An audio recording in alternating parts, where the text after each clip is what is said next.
Kello on 6:45, enkä nauti yhtään. 8:15 olisi taas lähtö jatkaa matkaa. Antakaa mä nukuun. Seuraavaksi lähdetään Coca-Cola Companyn tehtaille katsomaan vähän Coca-Cola-tuotantoa. Siis mä oon niin rakastunut paikalliseen arkkitehtuuriin. Siis kattokaa nyt ihan oikeesti, hei. Siis mä oon aina puhunut siis näillä videoilla, kuinka mä rakastan tätä paikallista arkkitehtuuria. Ja siis... Mä en tiedä näettekö te, mutta oi jumalauta, mikä palatsi! Ja jillar! Vitsi, olet kaunis. Ja näin me olemme saapuneet ilmeisesti kohteeseen.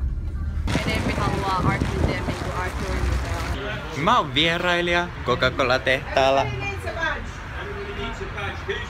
I have a badge. Me mennään katsomaan justiinsa miten Coca-Colaa tehdään. Mä oon oikeastaan aika innoissaan. Eli me käytiin kierroksella justiinsa tuolla tehdasalueella. Ei saanut siellä kuvata, mutta nyt me ollaan tämmössä niin sanotussa museoalueella. Ja täällä saa kuvata. Me saadaan myös free samples, joten mä oon aika tyytyväinen. Mä oon niin iloinen.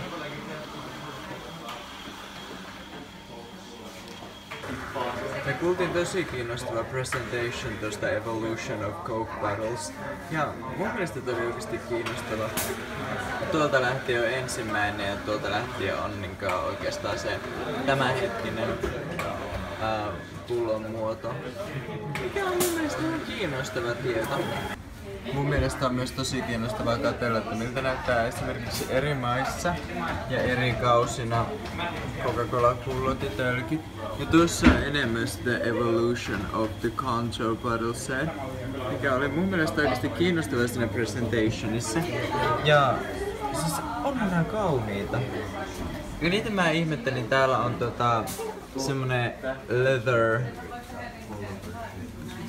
covered bottle, joka on mun mielestä ihan helvetin kaunis. Toi on siis, sillä sisällä on mustakultainen pullo. Mä haluaisin semmosen replikan, mutta mä vaan haluaisin. Nää on ihan helvetin kauniita.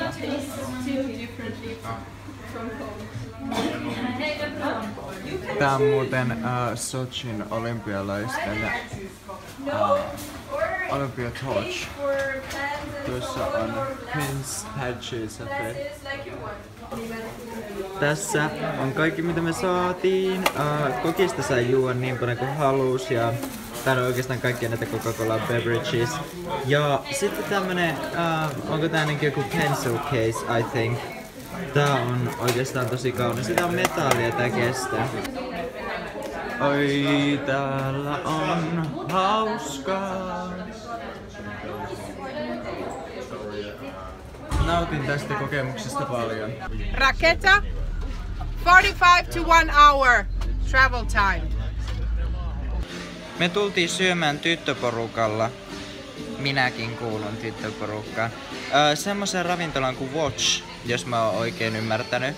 Ja me ollaan tässä hetken aikaa ooteltu ja mä toivon, että se on hyvää ruokaa, koska tässä on oikeesti jo ooteltu. Me ei ole saatu edes minkäänlaista leipää. Ja tosiaan meidän piti käydä siellä kellotehtaalla, mutta eipä sinne päässyt. Ja sen lisäksi me ollaan puoli tuntia aikataulusta myöhässä. Juurikin sen takia, että me ei ole saatu edes ruokia vielä. Joo, tosiaan lähdin röökelle, kun ei niinkään oikeastaan oo vieläkään tullut ne ruuat, niin en ajatellut sitten jäädä sinne oottamaan vielä, että katsotaan, niin ne ei oo tullut ne ruuat vieläkään, kun mä menen takaisin sisälle.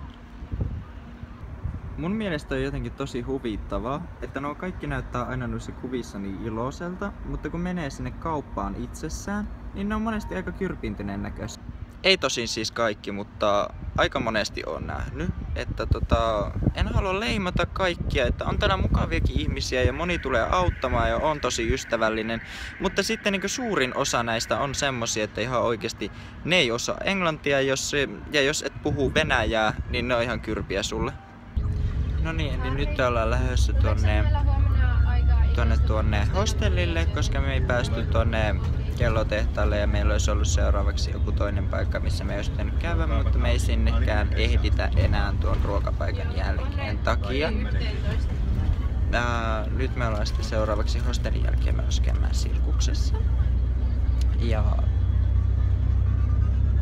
mä ootan innolla.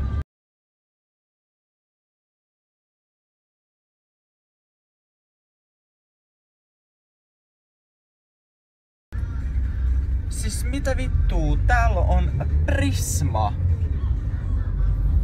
Siis Prisma!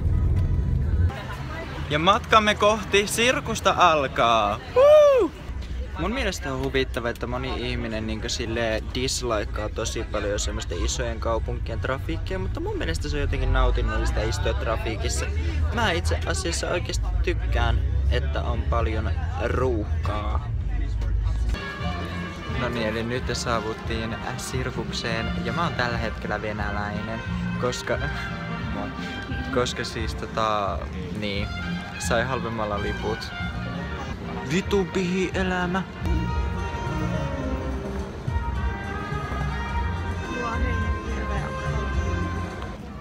Tuossa edellisessä videoklipissä oli siis mun kaveri Irja.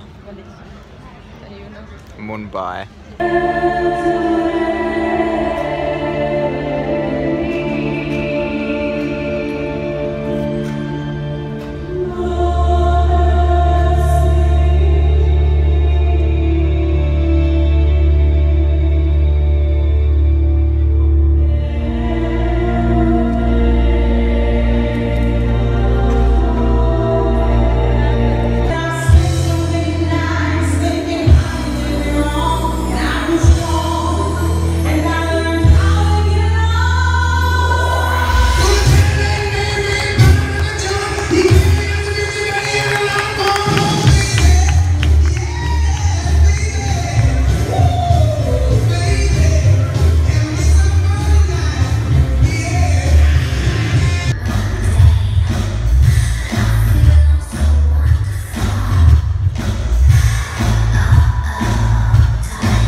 Nyt on sekin koettu, eli siis kun me päästään hostellille, niin mä alankin varmaan aika pitkälti sitten nukkumaan, eli öitä!